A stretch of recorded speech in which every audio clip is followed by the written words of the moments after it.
leaders of the world. Welcome to Spread Love in Organizations, a podcast for purpose-driven healthcare leaders striving to make life better around the world by leading their teams with genuine care, servant leadership, and love. I'm Naji, your host for this episode, joined today by Dimitris Bertsimas, Professor of Management, Operations Research, and Associate Dean for the Master of Business Analytics at MIT. A faculty member since 1988, Dimitris' research include optimization, stochastic systems, machine learning, and their application in different sectors, including healthcare. Dimitris is also a serial entrepreneur. He co-founded several companies like Dynamic Ideas sold to American Express, Benefit Science, a company that designs healthcare plans for companies, and My A Health, a personalized healthcare advice company. Dimitris has co-authored more than 200 scientific papers and several books. He has received numerous research awards, including the William Pierce Scala Best Paper Award in Healthcare. His work in healthcare through analytics contributed to improve many patients' lives and still more to come.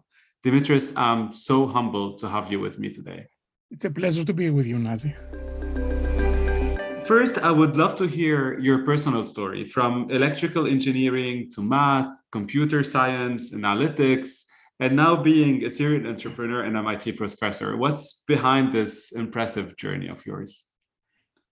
Well, I was born in Greece and came to finish the computer science department there, graduated in 85, and then came to the US at MIT that year, 1985, and I have been at MIT ever since.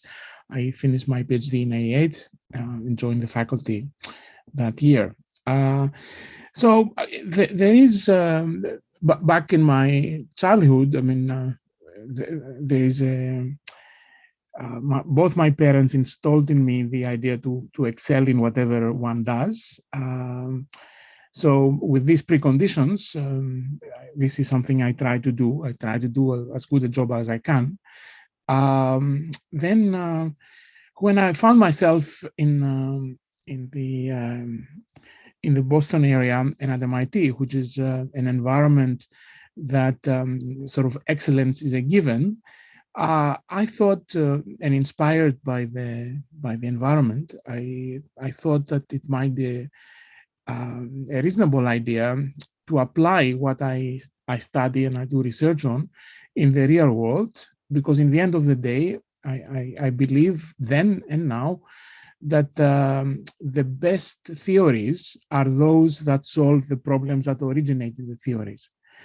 And as a result, I have been involved in the beginning of the 90s initially in the financial sector of Boston. Boston has a very strong, one of the strongest in the world, asset management area. But then later in healthcare in Boston is very strong. Some of the best hospitals in the world are here. So the combination, therefore, of my predisposition to have impact, to matter, to affect the world, the environment at MIT that motivates people of all ages to do as good a job as they can, and the opportunities that are available to somebody like myself and who has both MIT connection, deep Boston connection, and has an entrepreneurial spirit to achieve these objectives. Thank you for sharing. You have a passion for healthcare, and you mentioned it here. And your work contributed really to change people's lives on many of the research and the work that you've done. Why healthcare? Why is this passion specifically for this sector? Yeah, so I thought strong at some point. I definitely have a predisposition to have impact. But, and in the beginning of the 2000s, there was an opportunity with a close friend of mine to start a company who was also in healthcare. And we started the company, the company was doing well. A decisive point was also that my parents also got sick. I lost my father to cancer in 2009. He got sick in 2007. In the same year, 2009, I also lost my mother. So this is the period of roughly middle age when you think about your life and you observe that what is important. And I thought affecting the lives of people in a positive way is more important than perhaps making money, making rich people richer, that I was doing when I was in earlier life, when I was working in financial services. So not that I have any negative opinion about these matters, but I definitely believe that researching and helping people to improve their lives is a worthwhile effort. And I have also observed that with the evolution of analytics, namely the data in electronic form in healthcare, the opportunities are significantly higher than they were in the past. So that's some of my aspirations, how I started. Yeah, and we definitely share this similar purpose of making life better. And in healthcare, you would frequently, I think, you met with people who share this purpose deeply. You start talking about data, AI, and what this can bring to healthcare. So there's obviously a huge hype on this, on big data, AI, and how this will disrupt the healthcare industry. If I want to use, those trendy words these days, you're obviously an expert there. I would love to hear your thoughts about it. So let's take an analogy. I was involved in financial services in the late 80s, early 90s, using quantitative approaches, analytics, data, and so forth. And it had a significant impact in the field. In healthcare, the availability of data in electronic form of both structured and unstructured, electronic medical records, computer vision scans, language, is starting to become increasingly available, I would say, in the last decade or so.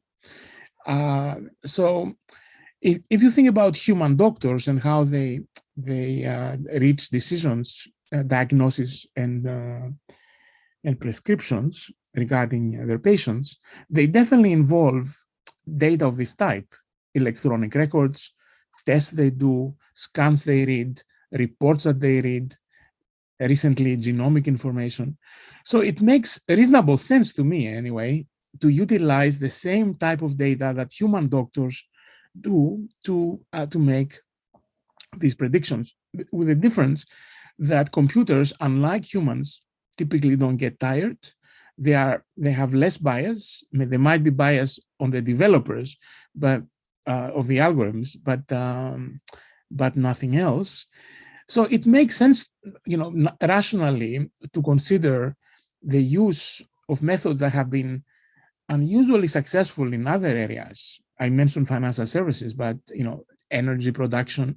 If you think about energy production in the world, regarding why we have electricity today, and it works quite well, analytics is behind it, and the use of data and so forth. So it makes sense that given the availability, to attempt to do that, and of course, many people realize and many people try. There is a complexity that, unlike other areas, we are dealing with humans, both with human doctors and human patients. So therefore, other elements besides data matter: understanding what drives them, understanding the culture, how they react, compliance. That makes it also more exciting, in addition to being potentially useful. Can we double click on this? Because I love how you frame it, human doctors. I don't know if it's compared to computer doctors at some point. That's what I expect the future might be, at least in assisting doctors. So can we talk about this? Because many times we see innovation, some would see innovation as, disruption or like the end of certain type of jobs. So you shared the complexity of it. Like, what is your vision about it? Should we be afraid as healthcare professionals from the technology, or embrace it? What is your view on this? We have seen disruption, innovation in many industries over the centuries. so it's definitely the case that the type of jobs change, but humans are not replaced. Take, for example, doctors.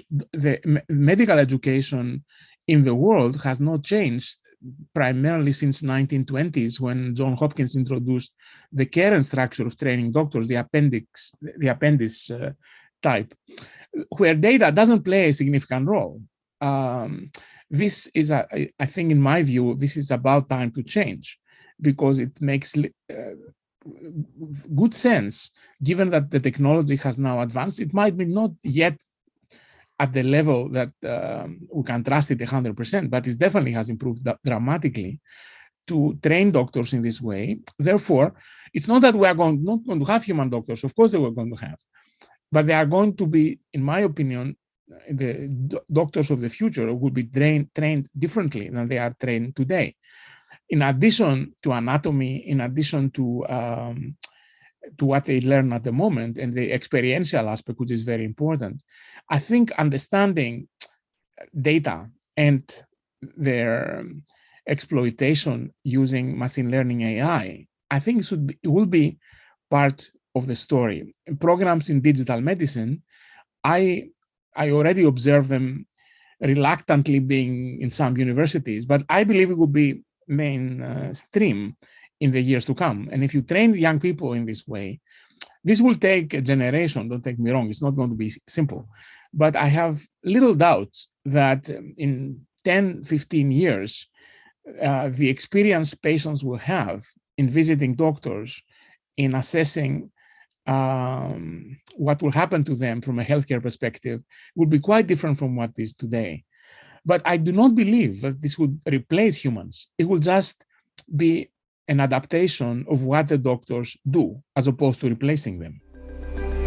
You shared in the class, I had the opportunity and pleasure to be in your classes, great examples on how data and AI really transformed some of the care for patients and things you worked on. I would love if you can share one or two of these examples to give tangible. Glad to. So I have a long collaboration with Hartford Hospital, which is the largest hospital in Connecticut, and Hartford Healthcare, in that we have implemented a machine learning AI approach that predicts for every patient the length of stay, the probability of mortality, the probability of going to ICU, leaving the ICU. So in other words, for every patient in the hospital, based on the data they have, which is updated regularly because there's new information in the hospital, we basically can make predictions about their future. And why this is relevant? Suppose you observe a patient, as we have, that the mortality probability used to be, let's say, 2%, 1% 2 days ago. It's now 3% today, 5% tomorrow. So even though these are still small numbers in the scale of things, the fact that are increasing might reveal a condition that human doctors is hard to observe. And in fact, in this particular case, this particular person developed an infection that was slowly developing. And the fact that we were able to observe this, the algorithm picked up this increasing probability, gave the opportunity to doctors to actually attend to the story. Even though the algorithm, in other words, was not designed for this purpose, the fact that you can use it in this way helped the outcomes. That's one example. Here's another example. I have been involved for a decade now in a company called Benefit Science that you mentioned. Its objective is to design healthcare policies for large organizations in the United States, but also around the world. Healthcare is primarily the responsibility of the employer. So the employer typically provides the funding, provides healthcare, and they typically self-insure in that, but they also have to decide what type of plan. So rather than basing only on demographics, Benefit Science looks at actual data to design what is the best quality of a policy, what combination of health savings account, PPO plans, HMO plans, in order to maximize quality subject to a budget. And we have found that the companies save money, but the quality also increases. Another example is another company that you mentioned, Maya Analytics Health, that takes the perspective of not the company but the patient. So let's say you have a health savings account. So what is the best way to monitor and optimize your health? For instance, if you want to do an MRI, where do you do the MRI? Because the prices vary very significantly. The quality of care at various places for various specialties also significantly changes. Data provides you an objective view of reality. Data can allow you to basically take the bias out and make more objective and overall better decisions. So this is an example from hospitals to companies to patients, and it's really endless. I could go on, give you many other examples. Yeah, thank you, Dimitris, for those. You said data gives you an objective way to look at things. I wanna get into more leadership discussion with data. And my first question on this would be, when you shared the example, for example, on the healthcare hospital or the institution you worked with, we always see reluctance from healthcare providers, from experts, whenever there is data saying something and we don't really believe or buy into, right? Like the model is wrong. No, it's different. You know, we even see it in our industries when we talk with different countries, like data shows something, but you always have, oh no, we are an exception. It's different here. How do you deal with this? Have you seen this and how do you deal with it? Multiple times. There is skepticism that comes from culture, but also sometimes correctly. I mean, you deal with significant decisions about patients' life and death situations sometimes, so it's appropriate to be skeptical. So in this particular experience with Harvard, I was fortunate to have met two people. They were former executive MBA students. I met them in the classroom, who have leadership positions in the organization. Barry Stein and Ajay Kumar, both of them are in the leadership of the Harvard Healthcare Hospital system. And I had the opportunity, therefore, to be introduced and at least start in a relation of trust with these two gentlemen. And over time, because I started working with people and so forth, the level of trust increased dramatically. A particular important moment is that I gave a class to about, it was just before COVID, it was January 2020, just before March. And I gave a set of lectures to about 100 professionals about the art of the feasible, the art of the possible in healthcare. And this educated many people at the senior level, physicians, nurses, administrative personnel, about what can be achieved using data and analytics. And this opened the door. Even, for example, we developed a model for COVID, for trying to help hospitals size their ICU needs, given that you don't know how the disease would develop.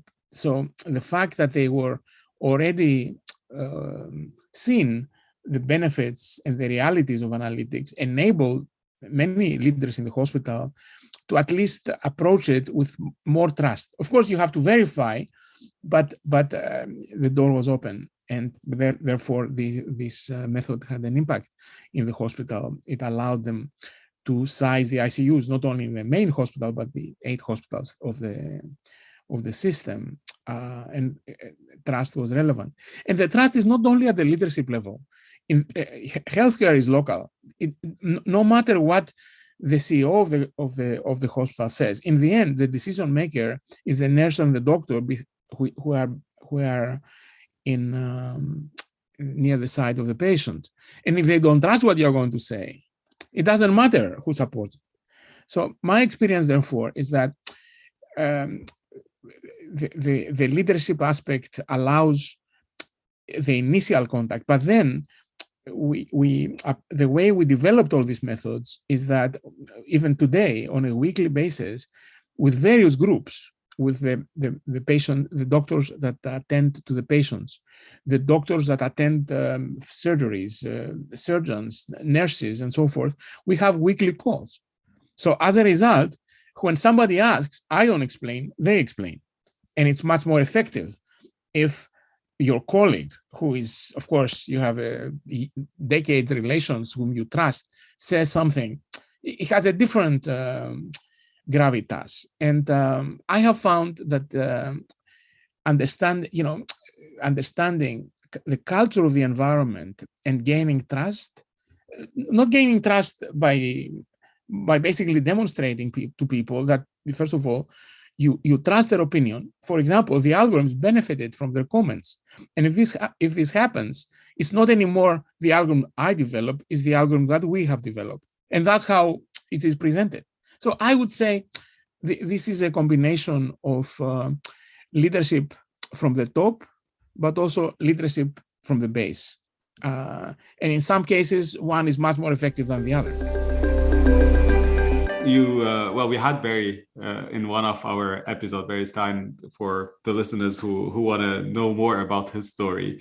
You shared, Dimitris, about all this power of data and really how they impacted lives. And the most recent example with COVID, as you said. There's all this informed decision-making also that as leaders we can do now even better with all the data that we can process. How do you see leadership, in fact, evolving based on those data analytics algorithm that we can use? Do you see it changing, or will it change? And what is the role of leadership overall in this massive world of data? I would like to share an example from yesterday. So yesterday, one of the largest Italian companies contacted me with the idea they decided to increase the digital aspect in their company. So the use of data throughout, they have nothing, right? I mean, they have no groups, but they have this desire to do it. So they were asking me very detailed questions about my experience on that. So here's a company that is naturally not digital. It is not. I mean, yet they are thinking about, and this is, of course, the story of many other companies. It's not that this is an exception. I expect it has already been happening. It's not even, this is not even a prediction. I'm probably stating a fact that it is already today, but I think it's going to increase in the future, that a chief digital officer, a chief analytics officer, there are multiple names and so forth, will be a role that many companies already have, and it will be fulfilling in the future, that would be directly reporting to the CEO, which means, typically a CEO of a large company has 10 direct reports, 10, 15, no more than that. And I believe that one of them will be that officer. It already is happening in many companies I know. So it is this is also, by the way, true at the hospital systems that I collaborate. People that have responsibility on data and analytics report to the higher echelon of the company, the highest echelon of the company. So it is my view that this is already happening and it's going to increase. As a result, another instance of that is the success that the Master of Business Analytics, a program that I started 2016, has had over the years. So currently the program has maybe this year 1,600 applications for 80 positions.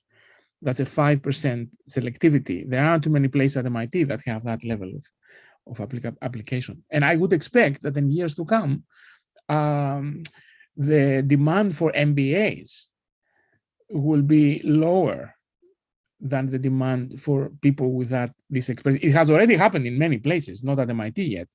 So currently the applications for MBAs roughly double, maybe 3,500 versus 1,600. But I think these curves will meet as they have met before, because there is a high need, I observe, and I don't observe it now. I have been observing it for decades. That's why we started the analytics program. I have been observing it. And in healthcare, I would say definitely I see the need. I see places, some of the major hospitals having one or more analytics group, So it's definitely, this revolution has started. I'd love now to jump into a section where I will give you one word and I want your reaction. So the first word is leadership. Commitment is the word that comes to mind. And understanding people. AI. The future. Can you tell us a little bit more? I'd love to hear a definition from you. Yeah, I believe that the way I see it is that I better like the work analytics, which is the science of using data to build models that lead to decisions that impact the world positively. Data, models, decisions, value. AI is nearly a synonym in that it also uses data sources not traditionally utilized. For example, computer vision, languages, unstructured data. But the process, which I believe is our future, our collective future, using data to make decisions that impact the world. What about personalized medicine? Personalized medicine is also a very bright and aspiring future. Currently, medicine is by and large not personalized. This is one of the major reasons in my mind that we haven't beaten cancer yet. So if you look at how one of these major killers in the world, cancer, is, I lost my father to that, is being treated, is more or less a size fits all. That is, you diagnose somebody with cancer, you give them some protocols that have been developed for everybody, not the personal human, a significant human, and we observe very different outcomes. In my personal case, around the time that my father was diagnosed with cancer, gastric cancer, there was a lady, friend of my father, who was diagnosed with exactly the same disease, and she's alive today. And she was treated the same way, but it worked for her. It didn't work for my father. So there's overwhelming evidence that personalization matters. I mean, we already see it. I mean, we observe that some women, for example, have mutations that lead to development of breast cancer very early in their lives. At least in this case, we have taken action. But it's hard for me to believe that cancer is not one disease. It's multiple diseases that we have encompassed in one name, and they need personalized attention. This is not only about cancer. I mean, think about the impact of COVID. There are many people have COVID, very few die, but clearly there's personalization aspect. I mean, humans are different. They have different genomes. They have different, even cultural components. They have many different things. Diabetes. Where do I start? I mean, I think medicine. When I talk about digital medicine and personalized medicine, digital medicine can lead to personalization. And we've been hearing a lot about personalization in medicine, but yet we're seeing a little bit more personalized care. But what do you feel is in the way? Is it really technology and time that will get us there, or do you feel like there's something else? I mean, the key aspect is education. Think about how we educate our doctors. We have not changed the education of our doctors since the 1920s. It's a century ago. If you look what people learn, and how they learn it, data does not play a significant role in this education. So when you educate young people, very talented, the doctors are fantastically talented people. I do not believe they are properly educated at the moment. So as a result, you have to educate them in the art of the possible of personalized medicine. We have some successes.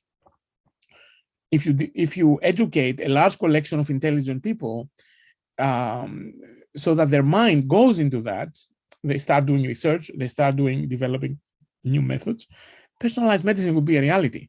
but you have to start. And I would say the key is, in my opinion, is education.